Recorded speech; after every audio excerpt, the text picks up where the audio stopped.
let's go. Alors c'est ça, tu me dis, Arnaud dit, tu vas faire dans la ligne ce que t'as fait, mais du coup, je sais pas exactement ce que ça veut dire parce que j'ai pas toujours l'impression d'être dans une belle ligne de nage.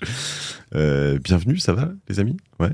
Très bien. Bon, on a 3 personnes autour de la table. On est content de se retrouver avec Arnaud pour enregistrer cet épisode du podcast d'OVNI. Et Antoine, alors, d'ailleurs, généralement, pour pas écorcher les noms, je demande avant d'enregistrer comment je le dis, mais je vais le dire, je me jette. Moirou? 10 sur 10. Ouais, pas mal.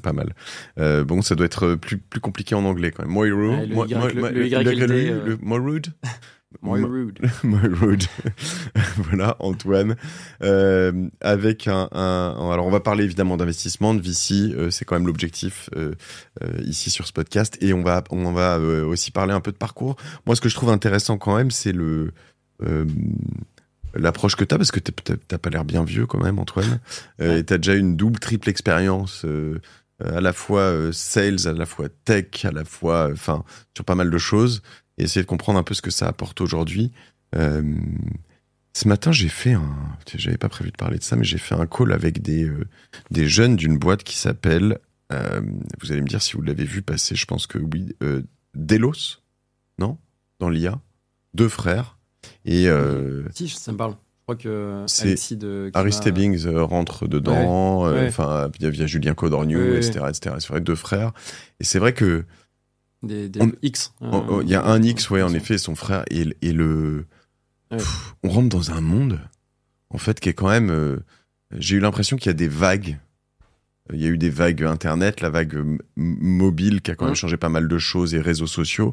Là, cette vague IA, en fait, je sais pas à quel point ça va tout balayer, et c'est quand même très compliqué à lire. Donc j'aimerais aussi qu'on parle un peu de ça, de voir un peu ton impression, vos impressions. Mais avant, si tu veux bien, Antoine, on te laisse te présenter. Avec plaisir, merci de m'avoir. Donc moi, Antoine Moirud, lyonnais de base. J'ai eu la chance de grandir à l'étranger quand j'étais plus jeune. C'est pour ça que je peux prononcer Moirou de manière très... Tu l'as en espagnol aussi ou pas, parce que... Oula, compliqué pour le coup. Mais j'ai vécu en Espagne, donc du coup, normalement, je devrais te l'avoir. Mais j'ai commencé, moi, avec des études de stats, et puis en fait, je me suis retrouvé, du coup, en start-up assez rapidement. En fait, à l'époque, pour la faire relativement courte, j'ai fait une année en prépa. Je me suis fait virer parce qu'on estimait que j'étais pas assez bon en maths. Et je me suis retrouvé à la fac avec pas mal de temps libre. Et quand on se retrouve à la fac avec pas mal de temps libre, on est confronté à 2 mondes différents. À la fac, pas mal de personnes qui sont là sans nécessairement savoir ce qu'ils veulent faire de leur vie. En prépa, il y a un esprit de corps qui est assez fort, et en tout cas une direction claire. Et les personnes qui étaient le plus proches de ça à la fac, c'était les personnes qui passaient du temps à l'incubateur. Et donc en fait, moi, j'ai passé du temps avec des gens qui faisaient des sacs à main, des gens qui faisaient des produits afro. Donc je traînais avec ces gens-là, et puis quand j'ai eu mon diplôme de stats, j'avais une licence de langue à côté en allemand, et je me suis dit, je vais essayer de trouver quelque chose qui soit compatible avec allemand, donc en Allemagne, start-up et stats. Et je me suis retrouvé du coup en data science chez Flixbus. Donc quand Flixbus était en train de pas mal se développer, c'était à l'époque des cars Macron aussi en France, donc ça avançait. Belle boîte, juste pour comprendre en 2 secondes, data science en Flixbus, c'est quoi sur l'optimisation des trajets, l'optimisation des remplissages? Ouais, donc du coup, ce qui est de particulier avec Flixbus, c'est que peu de gens savent. Je peux faire 1 heure dessus, si t'es prêt, Antoine. Moi je déroule. Surtout que Flixbus, peu de gens le savent, mais Flixbus, en fait, c'est un petit fun fact. Je crois ils ont un seul bus qui est en Italie, parce que pour être un opérateur de bus en Italie, il faut détenir un bus. Okay. Et Flixbus, en fait, travaille avec des sociétés familiales et détient pas les bus. Donc ils font le branding, le network planning, la vente. C'est comme Uber. Toute la partie analytique. Ouais, en fait, d'une certaine manière, ouais.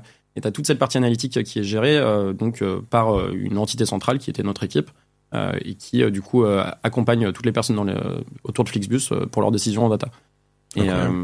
Et donc, je les ai rejoints là-dessus. Je suis pas resté bien longtemps. Je suis parti chez Dataiku, qui est donc une plateforme d'analyse de données en France qui s'est pas mal développée. Pourquoi tu restes pas longtemps à ce moment-là? T'as envie de multiplier les expériences? C'est quoi ton déclencheur? Non, pas particulièrement. Là, on va dire, comment dire? Je vais le dire de manière politiquement correcte.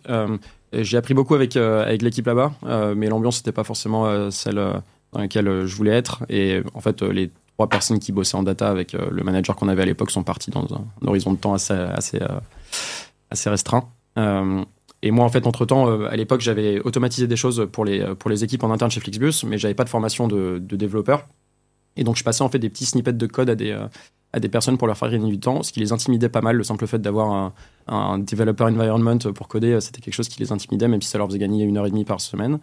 Et donc, je me suis retrouvé dans cette situation où je vois Dataiku qui lève sa série A à l'époque, je crois, et qui met en avant le fait d'aider des personnes non techniques à bosser avec des gens techniques. Donc, de créer une interface visuelle drag and drop qui permet à des gens de bosser avec ça. Et donc, je me dis, tiens, c'est quand même un problème que moi j'ai vécu, ça vaudrait le coup de tester un peu. Et donc, j'ai rejoint Dataiku à cette époque-là sur Paris. C'est très bien passé, la boîte s'est beaucoup développée. Moi, je suis resté 2 ans, c'était de 40 à 200 personnes. Donc il y a beaucoup de choses qui se sont passées. On s'est développé en Allemagne, en Angleterre. Et après ce temps-là, en fait, j'ai voulu partir parce que j'ai voulu retourner coder. Donc paradoxalement, je codais plus chez Dataiku. Il n'y avait pas de rôle particulièrement pour moi à ce moment-là sur ça. Donc c'est à ce moment-là que je suis parti en Espagne. J'ai fait un master en data science là-bas, ce qui pour les parcours français traditionnels est moins commun parce que tu parlais de mon âge en général. Tu vois, tu fais un licence master d'affilée et puis après tu vas chercher ton boulot. Et moi j'ai fait licence boulot master. À l'anglaise, ouais. Donc, ouais, voilà, ça, ouais, exactement. C'est plus, en tout cas, moins la française. Et donc, je me suis retrouvé dans cette situation intéressante où donc j'ai fait mon master en data science et quand je réfléchissais à ce que je voulais faire après, j'avais des entretiens à droite à gauche pour des boîtes européennes, encore des startups sur des sujets de data science. Et à l'époque, je trouvais que Spotify était une des boîtes les plus intéressantes sur le sujet. Et le VP Analytics de Spotify était parti quelques temps auparavant pour rejoindre un fonds d'investissement. Et donc, moi, ma financial literacy, pour faire du franglais, était assez faible, et voir quelqu'un qui part dans des endroits les plus intéressants pour faire de la data science pour rejoindre un fonds d'investissement était pas très clair. Et donc j'ai creusé un peu, et il avait rejoint un fonds qui s'appelait EQT, donc qui est connu pour sa plateforme de private equity, mais qui a une équipe venture, et qui avait pour objectif à l'époque de créer un moteur de détection de signaux en ligne qui permettrait potentiellement de détecter des boîtes en amont et de pouvoir investir dans ces boîtes. Non coté. Non coté. Donc c'était des signaux de boîtes SEO, incorporées, je sais pas, du trafic, exactement, c'est ça. Là, on est en quelle année Donc moi, c'était à l'époque, c'était en 2018, début 2019. Et Henrik, à l'époque, lui, il avait rejoint, je crois, en 2016 ou 2015. C'est intéressant. Pardon, vas-y. Non, moi, c'est l'époque où je me suis beaucoup servi d'une app qui s'appelait App Annie, qui est devenue data.ai, et Bertrand Schmitt, qu'on salue, notamment pour faire mon deal dans MWM et OnOff, où j'avais regardé toute la partie data, revenus, etc. Et je pense que c'est vraiment le moment où les VC ont commencé à s'outiller beaucoup plus. Et où cette thèse est devenue plus généralisée. Ouais. J'ai 2 questions là-dessus, parce que je connais mal ça. La première, c'est... quel ordre on va les faire? Est-ce que ça fonctionne? Ouais. Et la seconde, c'est quelle data on analyse? Je veux dire, là, moi, ce qui me viendrait en tête, c'est par exemple les progressions dans les App Store, les progressions SEO, le trafic. Comment s'appelle cette boîte qui te permet de voir les trafics SEMrush ou équivalent. Ouais, il y en a un, je sais plus. Web. Web. Enfin, tu peux prendre du Mixpanel, du Amplitude. Enfin, il y a toute une série d'outils qui te permettent d'analyser ça. Mais voilà, le nombre de, je sais pas, même de votes ou de choses sur Amazon, tu dois pouvoir étudier pas mal de choses. Enfin, sur LinkedIn Insight, t'as le nombre de recrutements. Si la boîte elle est passée de 5 à 20 personnes, beaucoup. Enfin voilà, si vous en avez d'autres, juste des trucs importants que je pourrais louper, mais du coup, peut-être pour répondre à ta première question, moi ma perspective en sortant de cette expérience avec EQT, c'est il y a vraiment un 80-20, une sorte de Pareto que tu peux avoir avec des sujets d'analyse de données. Et oui, tu peux essayer d'optimiser ces 20% restants pour essayer d'avoir un edge, mais de manière générale, je trouve que l'industrie en venture et en non-coté est à un stade de maturité où l'incrément de performance que tu vas aller chercher pour détecter une opportunité plus tôt ne vaut pas nécessairement l'investissement. Et dans un monde dans lequel, surtout sur les sujets d'investissement early stage, c'est devenu de plus en plus compétitif. Là maintenant, je dirais la majorité, en tout cas la plupart, des entrepreneurs qui sont les plus ambitieux et les plus compétitifs, ils vont lever avant même d'avoir incorporé une société, avant même d'avoir un site web. Enfin, il y a quand même beaucoup de facteurs qui, ne serait-ce qu'il y a 5 ans, étaient préliminaires à une levée, se passent de manière parallélisée ou en tout cas un peu plus tard. Et donc ces signaux-là, aujourd'hui, je pense que quand tu fais du early stage, c'est pas nécessairement un grand différenciant. Mais par contre, quand tu vas sur des boîtes un peu plus late stage, la série A de la série B, tous ces indicateurs de trafic sont utiles. Et moi, de manière générale, ce que je dis, c'est que ces outils sont importants pour couvrir des secteurs ou des régions géographiques dans lesquelles on n'a pas de présence ou de représentation. Finalement, ça pourrait être intéressant, peut-être plus pour la fusion-acquisition. À 100%. Même 100%. pour des... Et ils le font? Ça existe? EQT travaille là-dessus, ouais. Ok. Et même de manière générale, il y a des startups aussi qui proposent cette brique technologique spécifiquement pour des boîtes de M&A et pour aller chercher en fait, et c'est tout bête, hein, mais c'est des choses qui technologiquement aujourd'hui, tu parlais de l'IA tout à l'heure, sont accessibles. La capacité à cartographier des synergies entre différentes technologies qui n'auraient pas nécessairement été réfléchies est assez impressionnante. Nous, je me rappelle à l'époque, il y avait une boîte d'insecticides chez EQT qui cherchait certaines technologies à rajouter à leur portefeuille. Et ils ont trouvé une boîte qui, à l'époque, je crois, travaillait sur des technologies de piscine. Donc, absolument rien à voir avec des sujets d'insecticides, mais la technologie qui était utilisée pouvait être portée sur des sujets d'insecticides. Et grâce à l'IA, on a réussi à découvrir ces parallèles qui nous ont aidés. Donc, IA, machine learning, tu l'appelles comme tu veux, mais en tout cas, on avait réussi à découvrir des parallèles comme ça. Ouais, non, intéressant, parce qu'après, en effet, sur même des univers de concurrence direct, indirect, qui grossissent, que t'as pas vu venir, etc. Quand toi, t'es très gros et que tu vois un truc qui a une croissance hockeystick, comme on dit, tu peux te dire, bon, c'est le moment d'y aller. Ouais, ou finalement, qu'il y a moins de concurrence. Tu vois, par exemple, mettons, t'as 5 gros acteurs qui travaillent dans le secteur des insecticides, qui n'est pas un secteur que je connais particulièrement, mais j'imagine que les personnes sont en train d'aller chercher des targets au même endroit. Donc, si t'es capable de trouver une technologie qui est, en tout cas, appliquée pas sur ta verticale, t'as peut-être un avantage aussi. Donc. Ok. Extra. C'est quelque chose que vous utilisez toujours aujourd'hui, directement chez Lightspeed ou... donc du coup, chez Lightspeed, peut-être pour boucler ça, moi, donc, je suis chez EQT, en fait, donc j'étais rentré avec cette idée donc, de data science. Le mandat que j'ai eu quand j'ai rejoint EQT à l'époque, c'était de travailler sur les investissements européens avec un focus peut-être plus particulièrement français, parce qu'à l'époque, un des investisseurs de l'équipe venait de partir. Et d'utiliser mon expérience en data science et en ML pour essayer de trouver des investissements sur des sujets infrastructure, developer tooling, data ML. Et donc j'ai fait ça pendant encore quelques années. Pendant le Covid, on a ouvert un bureau parisien. Je suis descendu sur Paris. Et peu de temps après ça, en fait, j'ai échangé avec Lightspeed et j'ai pris la décision de les rejoindre. Chez Lightspeed, la partie analyse de données était une grosse partie de la proposition de valeur de ce que Lightspeed proposait, on va dire, à la fois aux LP et à la fois aux entrepreneurs avec qui on bossait, l'idée étant de les accompagner avec ce muscle-là. On a un peu restructuré la chose aujourd'hui, où on a un ancien en fait, de chez Uber qui bossait sur les sujets dans l'organisation de data qui est en train de restructurer ça, avec aussi cette approche très LLM, de se dire donc voilà, on a créé des briques de data qui font ce qu'elles font et qui sont très bien, mais demain si on devait recommencer à zéro, comment est-ce qu'on le ferait? Est-ce qu'il y a certaines briques qui valent le coup d'être totalement reconstruites avec une approche différente? Et vous êtes à quel niveau d'investissement, sur quel type de société, late stage, early stage Alors Lightspeed historiquement c'est un fonds US qui investissait, j'aime à dire, investissait dans un rayon de 15 km autour de Menlo Park et de la Silicon Valley. Sur un fonds local, régional, municipal. Voilà, mais la municipalité de Menlo Park a bien fonctionné. Moi, j'ai fait un fonds à Cherbourg, ça marchait pas du tout. La Cherbourg Valley. Et donc ça, c'était il y a 25 ans. Entre-temps, la plateforme a beaucoup grossi. Donc moi, ce que je dis aux fondateurs, c'est qu'on fait des chèques de 2 jusqu'à 200 millions, ce qui était une grosse panoplie sur l'échelle startup. Moi, le gros de mon temps, je le dédie sur... en fait, on déploie ces capitaux à travers 3 fonds. Je le dédie sur le premier fonds, qui est des chèques de 2 à 20, ce qui va nous emmener dans on va dire un premier tour d'amorçage qui va être assez dodu par rapport à ce que tu pourrais avoir historiquement, jusqu'à des rounds de pré-IPO. Ma question n'était pas anodine, elle avait un lien avec ce que tu disais avant, parce que je vous parlais d'un épisode de La Martingale, je fais la promo, un cross-podcast évidemment, mais non, c'est un lien que je faisais juste avant, qui est un type qui s'appelle Guillaume Dolisi, via AM, et vraiment il est super cet épisode, je suis sûr qu'il vous plaira à ceux qui nous écoutent, qui sont peut-être un peu... Et en fait il m'expliquait que donc ils essayaient de coder Warren Buffett, et il disait notamment... une des choses dans lesquelles Berkshire Hathaway était fort, c'est qu'ils analysaient et ils reclassifiaient toute la comptabilité. Donc ils recevaient, en fait ils la refaisaient à leur sauce pour dire en fait tout ça, voilà, il y a comment on appelle ça, une dette, certaines dettes qui sont pas comptabilisées, notamment je sais pas, environnementales, sociales ou des choses comme ça que tu peux pas. En fait, ils disaient Adjusted EBITDA. Et voilà, et donc ils ajustent un peu tout, et en fait ça leur permettait de voir en fait des valeurs intrinsèques d'une boîte à un horizon assez lointain. Par exemple, ils valorisent aussi énormément, tu le vois d'ailleurs de loin, Coca, American Express, etc., les marques, la valeur d'une marque qui est souvent pas comprise dans une valorisation boursière ou comptable en tout cas. Et évidemment pour faire ça, et la data dont tu parles, alors soit tu es sur la data du marché, mais sur la data, la valeur d'une entreprise, quand tu es en early stage, tu mets 2 millions dans une boîte qu'on vaut 6 ou 8 ou 10, je veux dire, t'as rien à analyser quelque part, tu vois.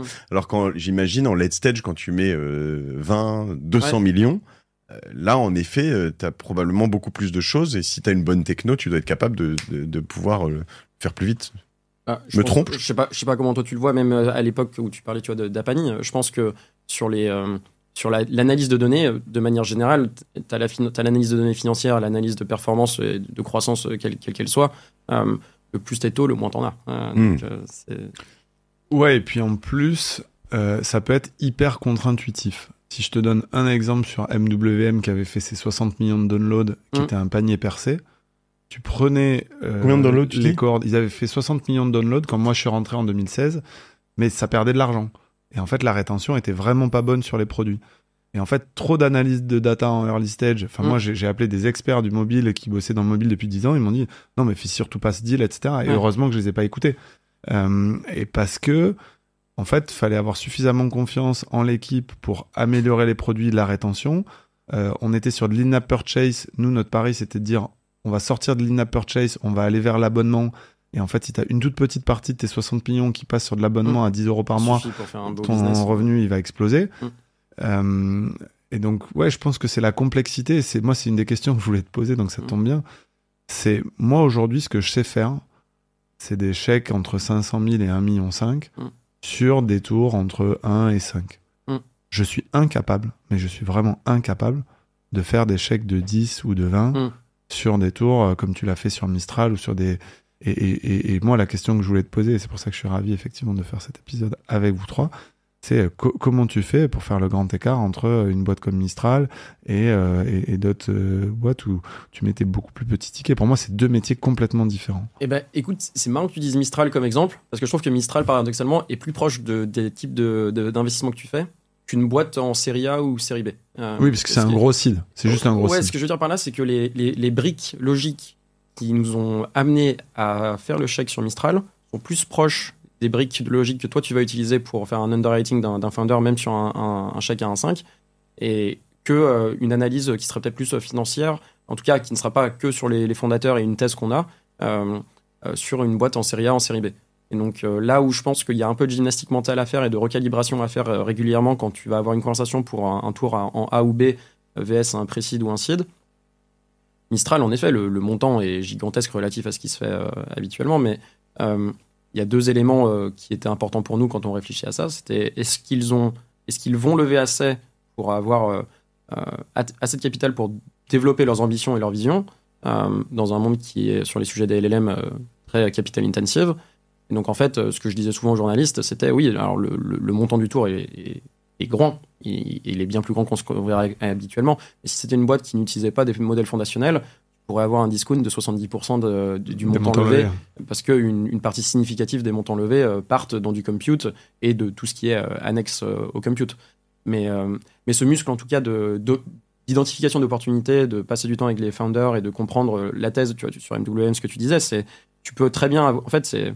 faut croire dans les équipes fondatrices. Et donc, si tu n'y crois pas, tu peux avoir toute la data du monde, ça ne change rien. Mais si je reformule à ma sauce ta question, entre le seed, pré-seed et le early stage, il y a un endroit où, dans le seed, pré-seed, tu mises plus sur l'équipe qu'après. Tu commences à miser sur l'exécution déjà après. Ouais. C'est ça ? Oui. Moi, ce que je dis quand des juniors me pingent pour me dire oui, je voudrais rentrer en VC, qu'est-ce que je fais ? Souvent, je leur dis, je sais pas trop.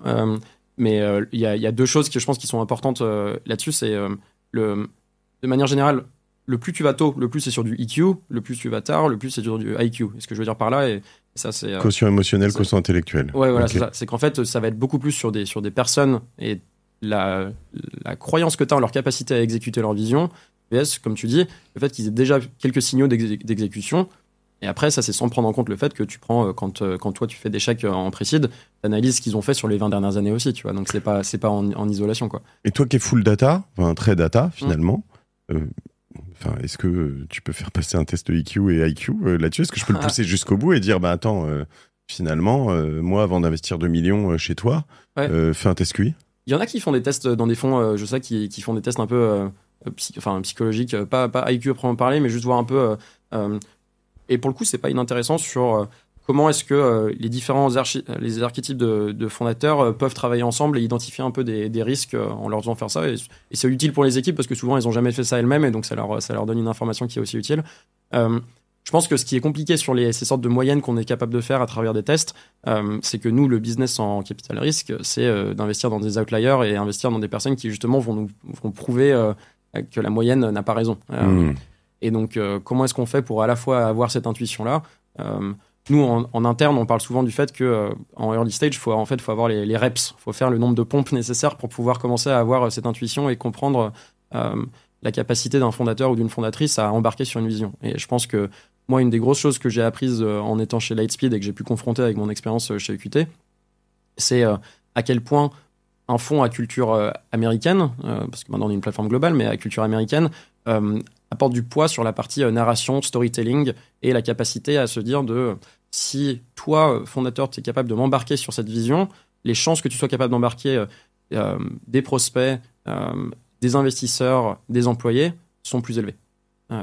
Et je pense que moi, avec mon biais plus ingé, je me dis le meilleur produit gagnera, ce qui n'est pas la réalité malheureusement, mais en tout cas, il y a ce biais-là. Pardon, non, je déconne. Non, mais en ingénierie, tu vois, je pense qu'il y a beaucoup de personnes qui créent des très très bons produits et qui n'ont pas développé ce muscle de commercialisation et qui en fait malheureusement perdent face à d'autres acteurs qui ont objectivement un produit moins bon mais qui ont peut-être levé plus grâce à leur storytelling. Nous, un truc qu'on a intégré aujourd'hui qu'on n'avait pas forcément au début, c'est justement on essaye, et sur les 12 ou 13 deals qu'on a fait jusqu'à présent avec OVNI, de faire pitcher l'entrepreneur à des fonds anglo-saxons ou américains. Et en fait, si on voit qu'ils n'arrivent pas à convaincre ce genre de profil-là, en fait, c'est aussi un deal breaker pour nous. Sauf si on a vraiment une conviction énorme, on va aller au bout du deal.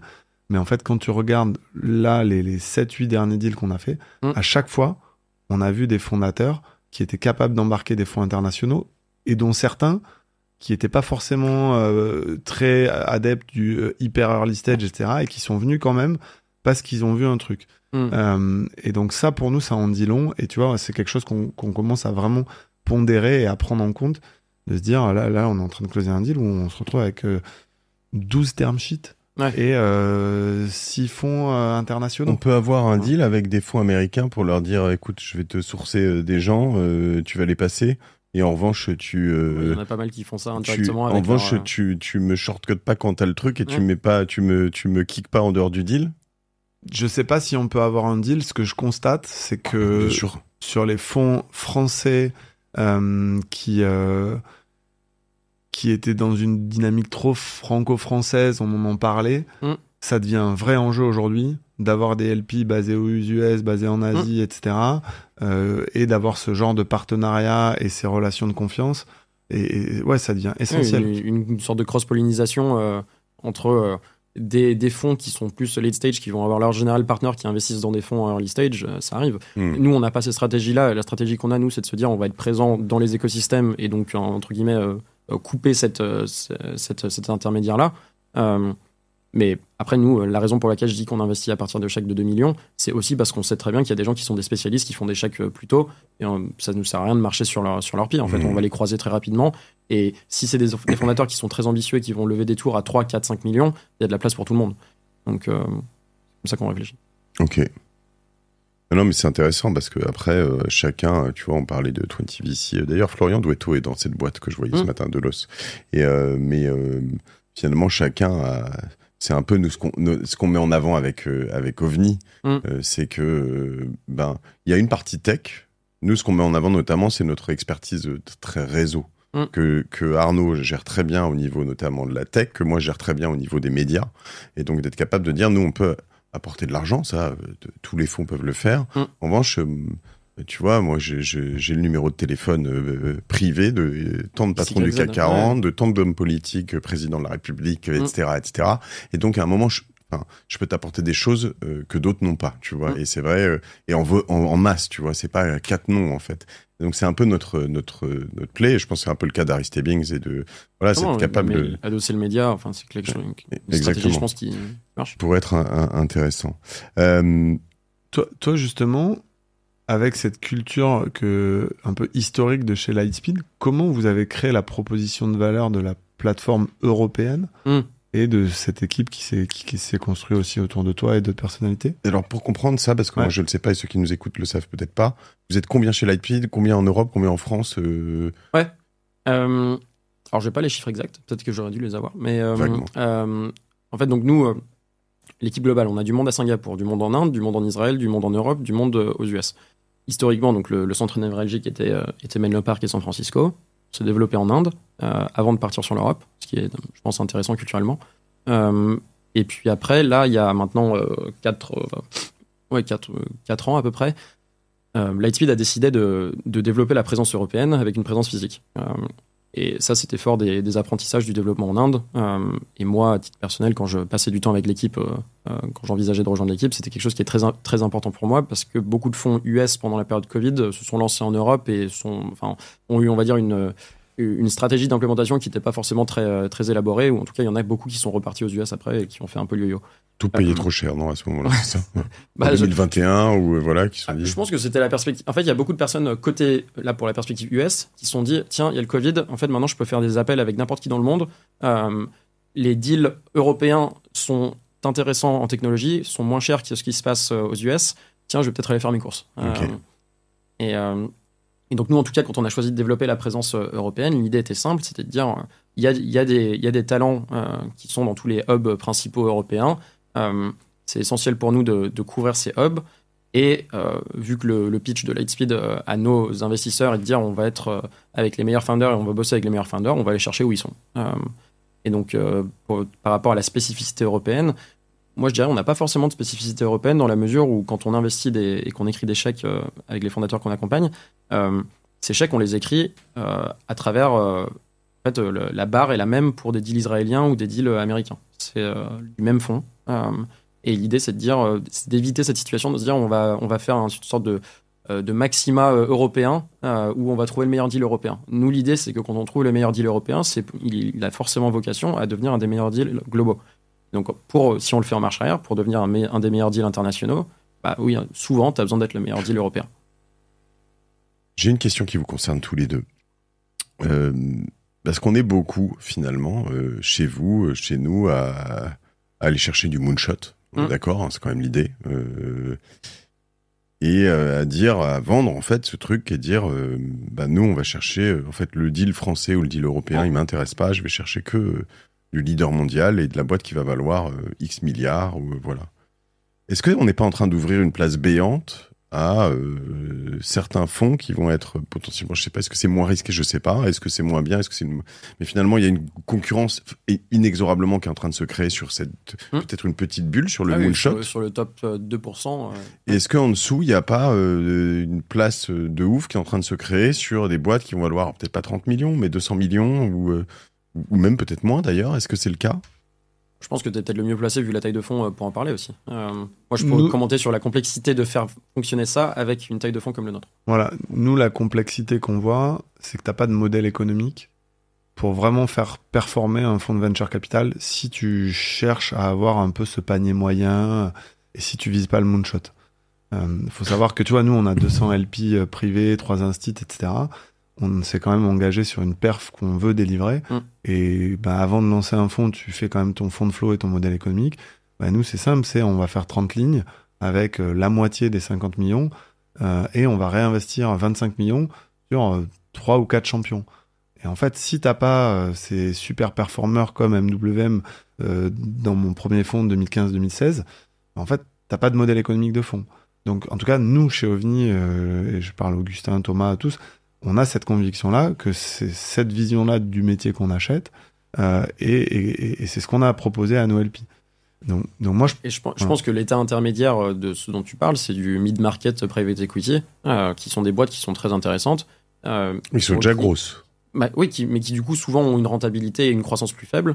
La rentabilité sûrement plus élevée, mais une croissance plus faible, et qui, en termes de profil de société, ne rentre pas dans les clous d'un investissement qui va être déployé entre 3 et 7 ans et une revente à la clé. En fait, le taux de rendement interne qui est nécessaire pour rentrer dans les clous d'un fonds de capital risque est tel que tu suis vraiment cette power law dont tout le monde parle, mais qui est dur. Enfin, c'est dur de l'appréhender, qui est de se dire oui, sur les 30 investissements que tu vas faire, malheureusement, entre le moment où tu signes et tu es convaincu que cet investissement que tu signes va faire partie des top 3 deals de ton portefeuille, la réalité économique dit autrement.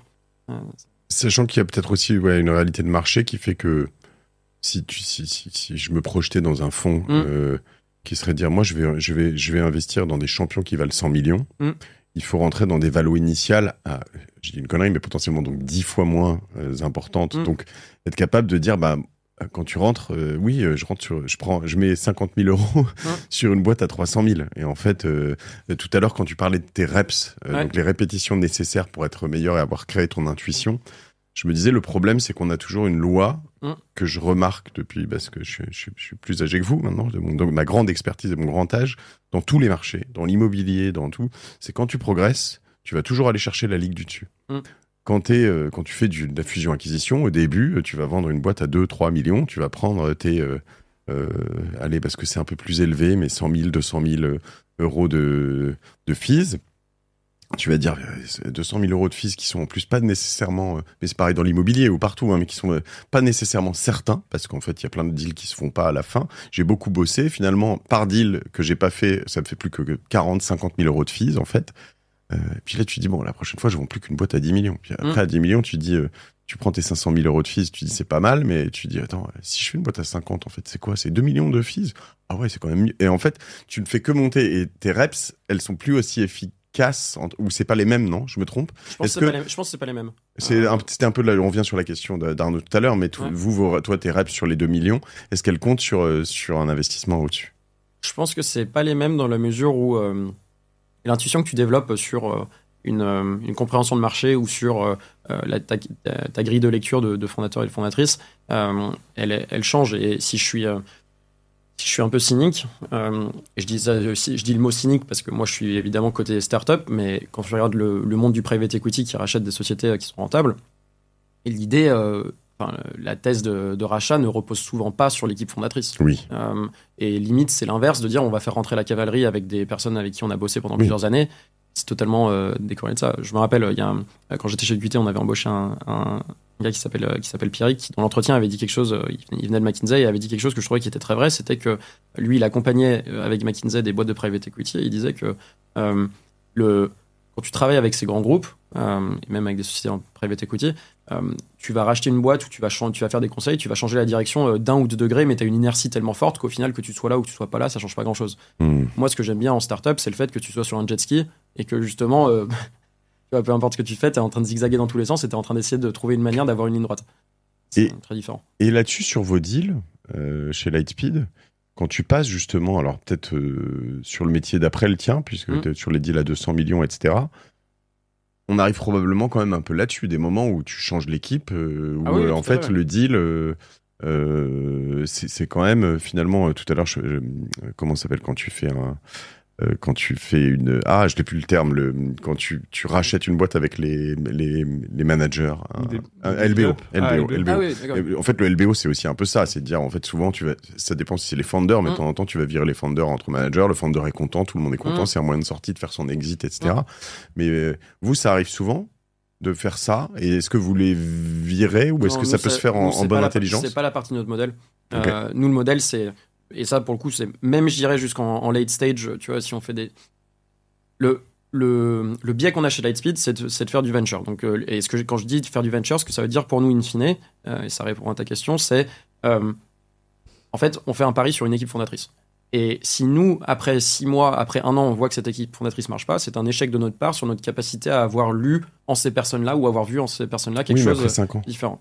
Oui, mais 5 ans, là, par exemple, tu vois, et on pourra en parler, mais il y a une société là qu'on a financée en Croatie.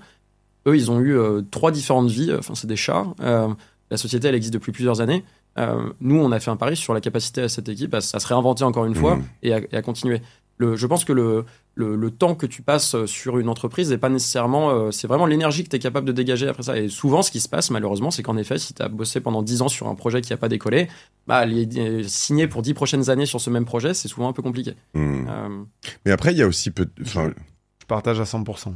C'est-à-dire que quelque part, si dans les 5 premières années, tu as un changement significatif dans le management, c'est que nous, on s'est planté sur notre diagnostic. Et moi, ce que j'aime, c'est des fondateurs. Tu vois, hier, on était avec les mecs d'Acceptio, qui, en 4 ans, 5 ans, en fait, c'est plus du tout la même personne que tu as face à toi. C'est des gens qui ont énormément grandi, qui ont cette courbe d'apprentissage un peu exponentielle, qui sont des vraies éponges.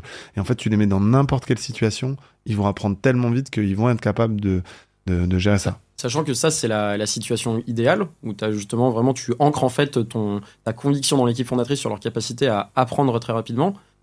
Le stade en dessous qui nous empêche pas d'investir, c'est par exemple des personnes qui sont une équipe fondatrice d'ingénieurs qui savent très bien qu'ils ont besoin d'avoir une personne supplémentaire sur le front commercial et qui ont cette awareness et sont capables de dire droit dans les yeux, écoute, moi je suis une tanche sur les sujets commerciaux, mais pour autant, en fait, j'ai ces personnes-là que j'ai rencontrées.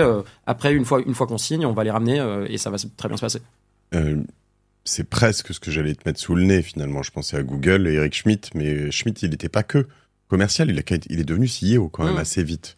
Donc, il y a quand même pas mal d'endroits où, finalement, tu peux miser sur un talent qui n'est pas un talent même de direction d'entreprise, qui est un talent juste tech ou... OK. Et nous, il y en a, là je parle plus en du coup série C, série D ou des tours qui sont pré-IPO, mais c'est pas du tout... ça arrive relativement fréquemment de se dire, tiens, cette personne-là a besoin d'être adossée, accompagnée par un rôle de président, un rôle de Chief Operating Officer, qui va aider à structurer la boîte quand elle entre dans cette nouvelle phase de croissance, qui est une phase de croissance très différente. Je voudrais ouvrir un nouveau chapitre, je te vois j'ai cherché quelque chose sur ton tel, mais non, je me lance. Tout à l'heure, j'ai entamé ça en parlant des différentes vagues d'innovation.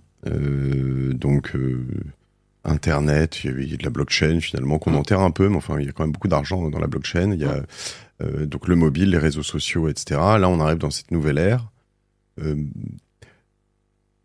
Qu'est-ce qui change là-dessus et j'aurais envie de te dire, j'ai 2 questions toujours, beaucoup un tiroir, mais qu'est-ce que vous voyez, c'est quoi qui limite ton investissement idéal là en ce moment en 2025, ce que tu cherches absolument, et surtout, est-ce que les VC ont eu eux aussi des vagues? Est-ce que en fait la même personne qui était... est-ce qu'il y a des gens qui vraiment ont réussi à traverser dans les investissements la première vague d'Internet, les vagues du e-commerce, les vagues des réseaux sociaux, qui sont toujours là, super sharp, etc. Ou est-ce qu'à chaque fois, il faut quand même une new gen, des gens qui arrivent et qui...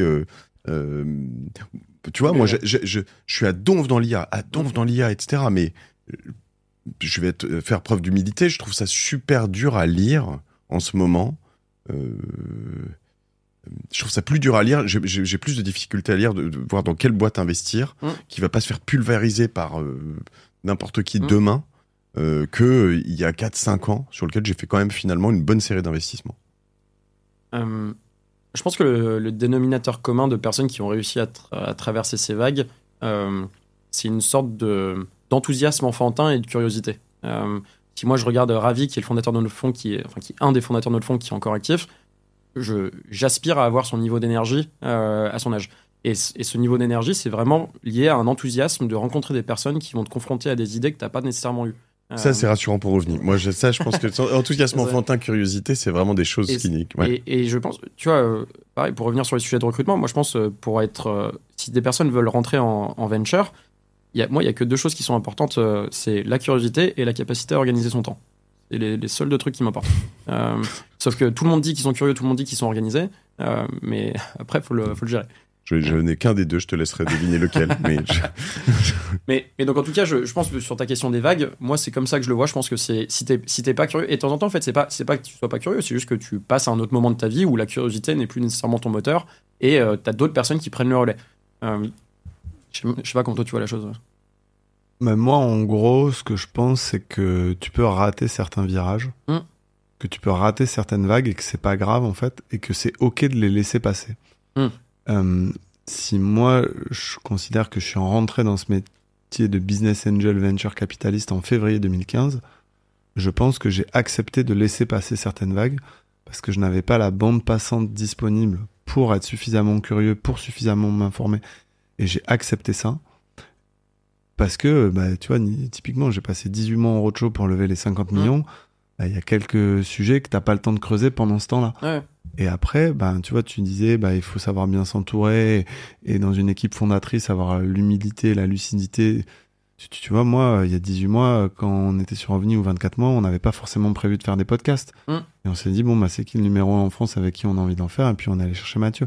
Et donc, je pense que tu peux vraiment rater des vagues en tant qu'investisseur. Et c'est pas très grave si dans ton équipe, tu vois, Augustin, lui, il y a des vagues qu'il va pas rater. Moi, je vais en rater. Et Thomas, il va prendre d'autres vagues. Et en fait, c'est juste, est-ce que ta société de gestion, dans son ensemble et avec l'équipe que tu construis, arrive à surfer toutes les bonnes vagues et arrive à être suffisamment dans une dynamique et c'est ça qui fait la richesse du partnership.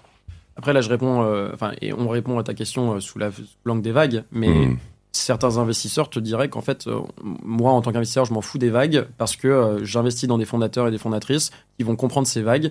Et si je crois en leur vision et leur capacité à articuler un projet qui me semble cohérent, je ferai les bons investissements. Et c'est un peu ce sujet que les gens ont, c'est en fait, que ce soit crypto, que ce soit IA, que ce soit fintech, que ce soit consumer, si tu as des fondateurs que tu croises qui sont vraiment ultra déterminés et tu le vois dans leurs yeux et tu vois que leur capacité à articuler une vision est vraiment claire, en fait, est-ce que tu as besoin d'avoir une compréhension très granulaire de technologie ? T'as raison. Je prends le cas de Doctolib, pardon. Ouais. Voir si tu as conscience que c'est une vague, c'est que c'est déjà trop tard pour investir. Tu vois, il y a un paquet de fonds qui ont pris des plombs énormes sur le gaming et sur le mobile. C'était un des sujets de la conversation que j'avais hier avec Francis Ingrand, qui est le CEO de Plugin Digital, qui a levé 70 millions avec Bridgepoint. Et il te dit, en fait, moi j'ai lancé en 2012. Pendant 6-7 ans, tout le monde m'a regardé en me disant c'est quoi cet ovni, les gens me prenaient pas au sérieux, etc. Ma boîte, elle a quasiment toujours été rentable et j'ai levé 2 millions et j'ai pas fait d'autres tours et après j'ai levé 70. Et donc en fait, au bout d'un moment, t'as eu les vaudous et machin, tout le monde s'est excité. Année 2019, 2020, 2021, aller dans le gaming, tout le monde a pris des plombs. Et en fait, la bonne vague qu'il fallait prendre, c'était quand personne savait que c'était une vague. Ouais, il y avait à ce moment-là, il y avait une vague Zynga aussi. Voilà, c'était exactement. Ouais, t'avais quand même Zynga, etc. Mais ce que je veux te dire, c'est ce concept de vague, il faut être en amont. Ouais. Quoi. Non, mais c'est sûr. Après, j'allais prendre le cas d'Octolib, Stagnox Château que j'ai reçu sur Génération It Yourself. Tu vois la vague IA qu'ils ont pris. Si tu regardes, à l'origine, c'était quand même un endroit où tu prenais des rendez-vous, quoi. Je veux dire, c'est en train de devenir l'infra, le backbone de tout cabinet médical ou même profession. Donc là, tu vois, en effet, la capacité d'adaptation qui est dingue, l'écoute client, c'est vrai. Je pense que aussi, dans les vagues, tu as tellement de sous-vagues et il y a aussi et on contribue à ça en tant qu'investisseur, malheureusement aussi, mais c'est cristalliser une vague contribue à valider le marché des investissements qu'on fait aussi. Donc, tu vois, quand il y a quelqu'un qui se lance sur un sujet et que tu as une sorte de prophétie autoréalisatrice où, là, tu vois, en sous-vague de l'IA, tu as Agentic AI en ce moment. Bon, ok, c'est des workflows et de l'IA. Est-ce que c'est une catégorie à proprement parler ? J'en sais rien. Est-ce que c'est une vague que tu dois absolument prendre ? J'imagine qu'en tout cas, l'évolution de se dire tu prends de l'IA et tu prends du workflow automation, c'est pertinent, oui. Donc trouver des investissements dans cette catégorie-là sont sûrement pertinents. Ouais. Les barrières à l'entrée, tu vois, je sais pas, les Lovable que vous avez dû voir passer. Lovable, pour ceux qui tu l'as testé ou pas, non Je passe mes week-ends dessus au grand désespoir de mon entourage. Mais... Donc Lovable qui permet de faire un site et vraiment de manière assez... Alors j'ai pas encore tous les tenants, les aboutissants au niveau produit final. En tout cas, en POC et MVP, c'est vraiment hallucinant. Combien j'ai vu des chiffres, vous les avez en tête, non 30 maintenant. 30 millions de revenus mensuels ou annuels. Le parti AR, je sais pas comment il l'a défini spécifiquement, mais en tout cas, voilà, en quelques mois. Enfin, voilà. De toute façon, la vélocité est incroyable. Quelle est la barrière à l'entrée là-dessus ? Alors après, en l'occurrence, j'en ai aucune idée. Est-ce que finalement, même s'il y en a une, elle est très faible, est-ce qu'il y a un winner qui takes all et puis Lovable va quand même battre tout le monde ? Est-ce que dans 2 mois, tu as une feature OpenAI qui va te dire, comme ils l'ont fait là récemment sur la photo, finalement, tiens, fais ton site en 2 secondes. À ce moment-là, ça va quand même un peu être compliqué. Enfin, c'est très dur à dire. Ouais. Je pense que ce qui est le plus compliqué, moi, dans l'évolution du métier, et surtout avec le biais que j'ai sur le sujet du coup data ML IA, c'est que on se serait parlé il y a 2 ans, j'aurais dit, je fais de l'infra, je fais du developer tooling, et c'est ce que je fais. Aujourd'hui, je trouve que d'un côté, mon métier, il y a une sorte de dissonance cognitive. Avec d'un côté, mon métier est bien plus recherche qu'il ne l'était avant, parce que la recherche est mise en production beaucoup plus rapidement que par le passé. Donc ça, c'est un élément.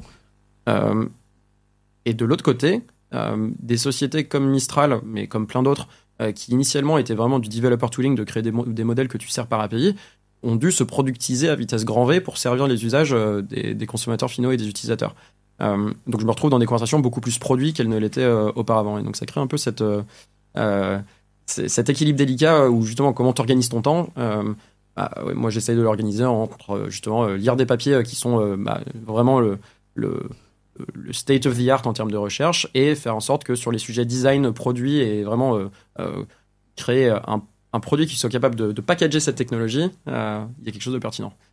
C'est pas évident. Vas-y, on va approfondir. Comment tu organises ton temps justement dans l'absolu? En fait, moi, je vais répondre professionnellement parce que personnellement, c'est pas résolu. Déjà. T'as des enfants? Non, j'ai pas d'enfants. Okay, donc justement, ça va s'empirer en plus. Okay. T'es pas prêt.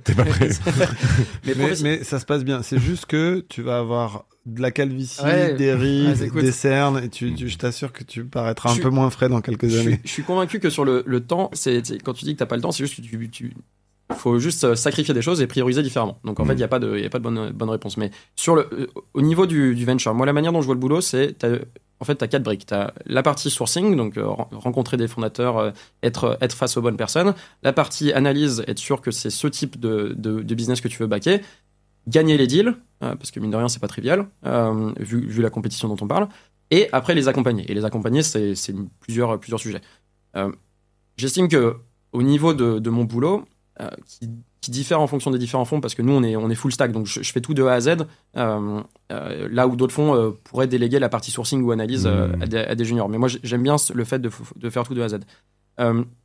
Sur cette partie-là, en fait, ça va fluctuer au gré des deals de l'année et au gré des différentes choses que tu vas faire. Et donc, il y a des semaines où je vais passer plus de temps sur des sujets de recherche et d'autres où je vais passer l'intégralité de ma semaine sur une seule boîte parce qu'on est en train de tabasser ce sujet et en train d'essayer de comprendre de bout en bout ce qui se passe.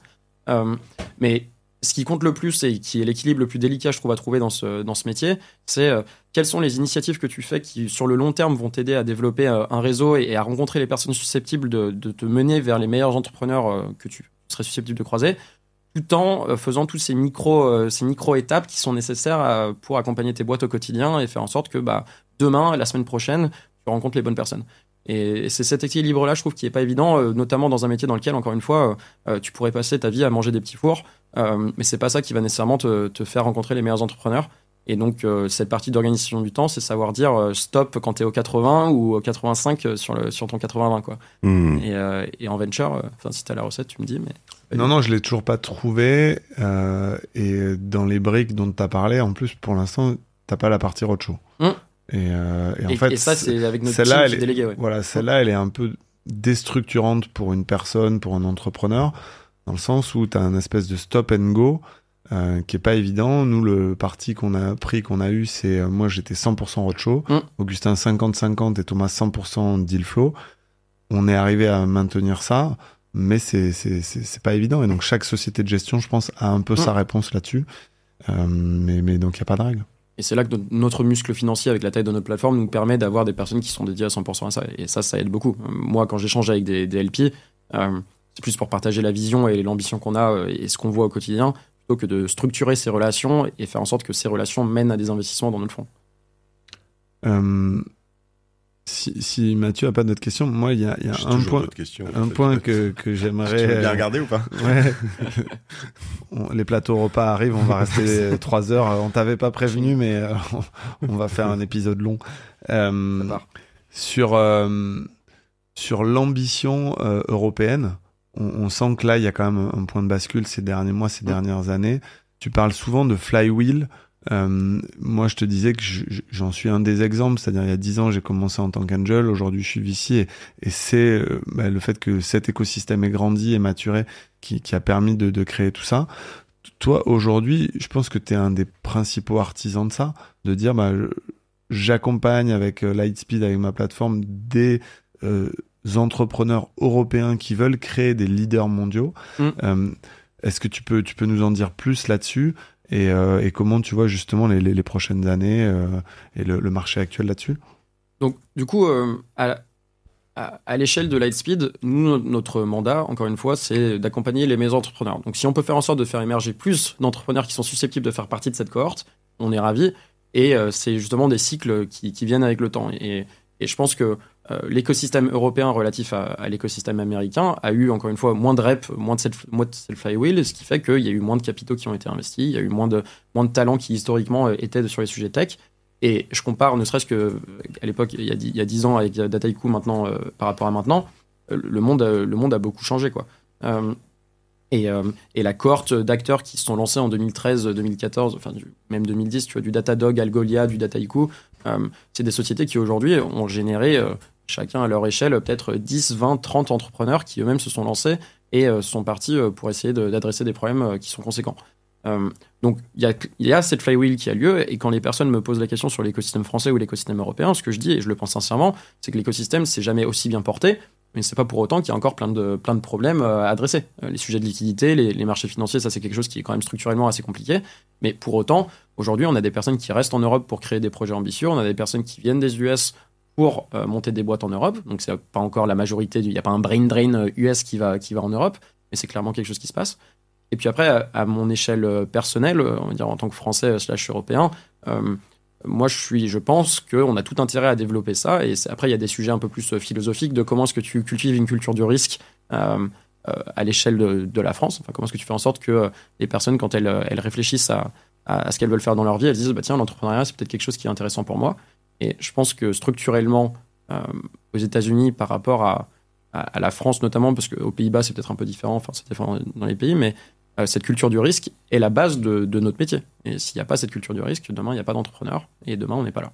Ouais, moi, je pense qu'on a un vrai problème de risque, enfin, d'acceptation du risque et d'ambition. De toute façon, tu le vois, les Américains, ils appellent ça venture capital, et nous, on parle de capital risque.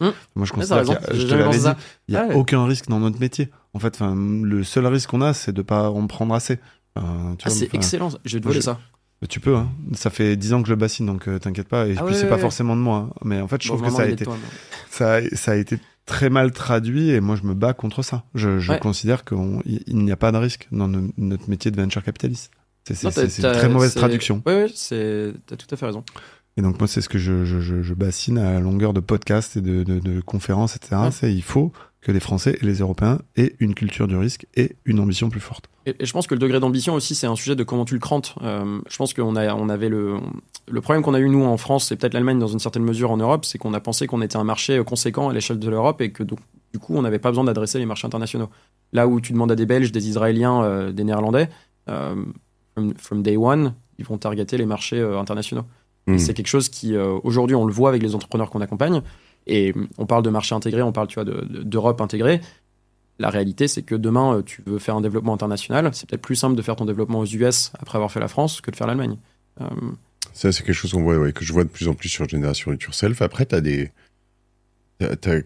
exceptions qui confirment cette règle, en effet, des gens qui se lancent, enfin, tu vois, Conto, qui vont se lancer sur des marchés, même Docto, et finalement, dans les plus belles licornes françaises, d'ailleurs, Penny Lane, qui auraient aucun intérêt à aller, même se coter au Nasdaq, etc., qui se feront peut-être racheter un jour par un Américain, ce qui, je pense, serait dommage d'ailleurs, mais peut-être ce qui arrivera de moins en moins d'ailleurs avec j'imagine, un État qui va peut-être préserver ce genre de choses, ou une politique, mais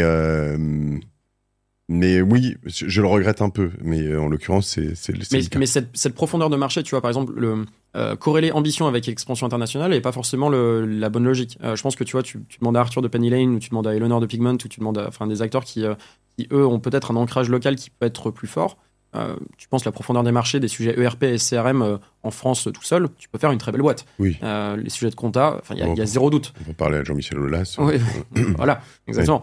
Donc je pense qu'il n'y a pas de doute là-dessus. La question, c'est juste comment est-ce que tu te donnes les moyens de tes ambitions pour exécuter là-dessus. Et je pense que Arthur de Penny Lane en est un bon exemple.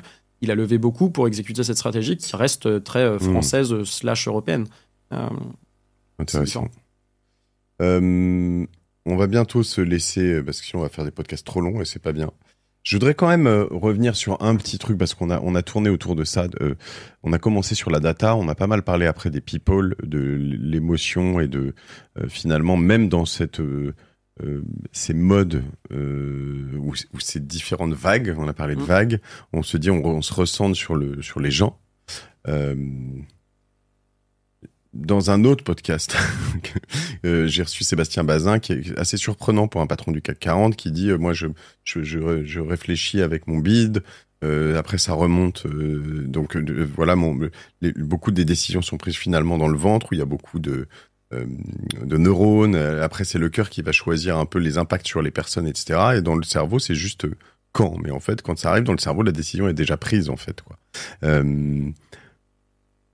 Comment on navigue là-dedans aujourd'hui dans un monde qui se digitalise, qui se dataïse de plus en plus Est-ce que la part, c'est peut-être un peu plus philosophique, mais est-ce que la part de l'humain est finalement inexorablement, puisqu'on a commencé là-dedans, se réduit et on va essayer de tout comprendre, ou à l'inverse, justement, ça s'agrandit parce qu'il y a des choses, notamment dans l'early stage, où on doit faire all-in sur l'équipe et sur l'émotion.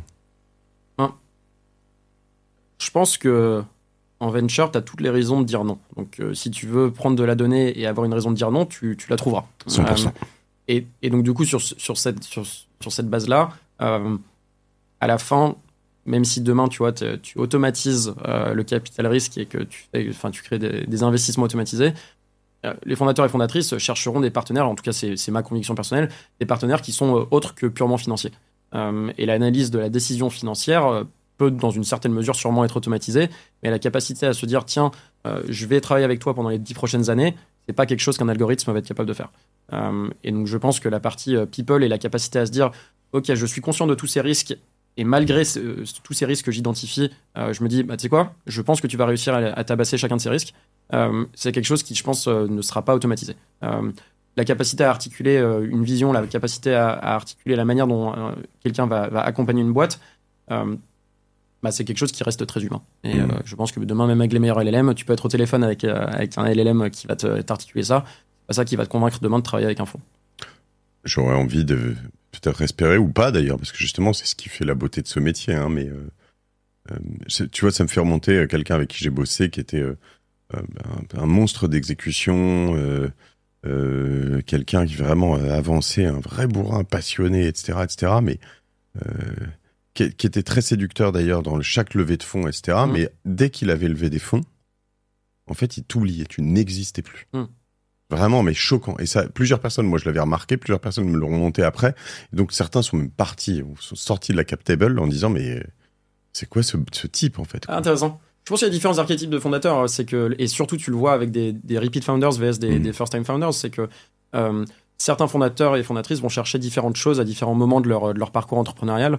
Et ce que certaines personnes disent, et je pense qu'il y a une certaine part de vérité là-dedans, c'est que les meilleurs fondateurs et fondatrices n'ont pas besoin de toi. Parce que le moment où ils vont te dire, tu vois, vas-y, j'ai envie que tu m'intro à quelqu'un, entre le moment où toi tu reçois ce message et tu lui fais l'intro, il va te dire, ah mais je me suis déjà débrouillé, j'ai déjà eu l'intro. Et donc, il y a une part de vérité là-dedans. Mais qu'est-ce que tu vas chercher quand tu accompagnes toi en tant que financier ou en tant qu'investisseur ? Non, tu vas pas chercher de l'amour, c'est sûr, hein, probablement. Mais je veux dire, il y a un moment où il y a une différence entre faire une danse du ventre, montrer que tu vois, être à fond dans l'affect et du jour au lendemain, tu ne décroches plus le téléphone, littéralement, tu vois. Et en fait, il y a des moments où cette partie humaine, typiquement à lui, je pense que ça lui a coûté beaucoup plus qu'on ne le pense, qu'on pourrait l'établir. Et d'un autre côté, j'aurais envie de dire... je sais pas si vous avez testé un peu avec vos chats GPT, etc. Mais les tests de personnalité, les tests QI, les tests. Là, j'en ai fait un récemment sur vraiment des histoires de. C'est une copine qui est dans les podcasts qui s'appelle Clémentine Sarlat. C'est un truc beaucoup plus parentalité, émotion et couple. Et elle me donne un test. Je vais vous le retrouver pendant que vous faites la conclusion. Et c'est assez sharp sur qui tu es, comment tu bosses. Mais on pourrait, là, du coup, par de la data, peut-être très vite gagner. On en a déjà parlé avec Arnaud, mais comment mieux connaître les founders chez qui on investit mais potentiellement généré par de l'IA. Parce que là, c'est maintenant ChatGPT, s'il te connaît bien, va te le sortir. On doit pouvoir le twister. Hein, mais Moi, pour partager mon premier projet qui est plus secret, mais sur Lovable, il y a 4 mois, j'ai fait un portail pour les tests de personnalité qui repose sur le disque force motrice. Projet que j'ai arrêté parce que Lovable, ChatGPT, etc. m'avaient pas donné satisfaction, si tu veux, sur le produit final. Et il se trouve qu'il y a 3-4 semaines, Augustin vient me voir et il me dit « Oh, regarde, ce week-end, j'ai fait Build Your Term Sheet » parce qu'on avait eu une discussion avec un fondateur qui, si tu veux, était stressé des termes, et on a eu cette discussion en équipe de dire mais comment ça se fait que le fondateur est stressé parce que c'est first time fondateur, machin, etc. Et on a dit on n'a pas été bon, enfin tu vois, nous on a dit on l'appelle et on déroule la term sheet avec lui et on fait un peu de pédagogie.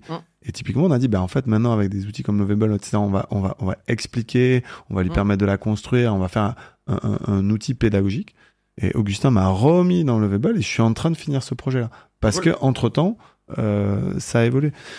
Donc si tu veux, moi j'entends et je suis vraiment en phase avec ce que tu dis, Matt, c'est-à-dire que je pense qu'on va avoir de plus en plus d'outils pour faire notre métier de VC et avoir de la data qu'on avait de façon intuitive via nos tripes, etc. Et ça va être un peu plus factuel. Tu vois, moi, je suis un profil rouge sur le discours motrice. Augustin, c'est un profil bleu, etc. Donc, ça va nous aider. Ça va être une aide à la décision, etc. Mais tu vas quand même toujours garder ce truc-là où moi, quand j'ai des espèces de machines face à moi, où je sens un pitch très mécanique, notamment sur des repeat entrepreneurs, où tu dis, grosso modo, le mec, effectivement, il aura pas besoin de moi, il va dérouler son plan, etc. Et il va rien écouter. Et tu vois, après, c'est là où t'es conscient de l'image globale de la boîte. Et en ton âme et conscience, tu prends ta décision d'investissement ou de pas investir, quoi. Antoine, la boîte idéale là, que tu cherches, là, qu'est-ce qui t'écrit quoi? Boîte idéale. Le prochain chèque.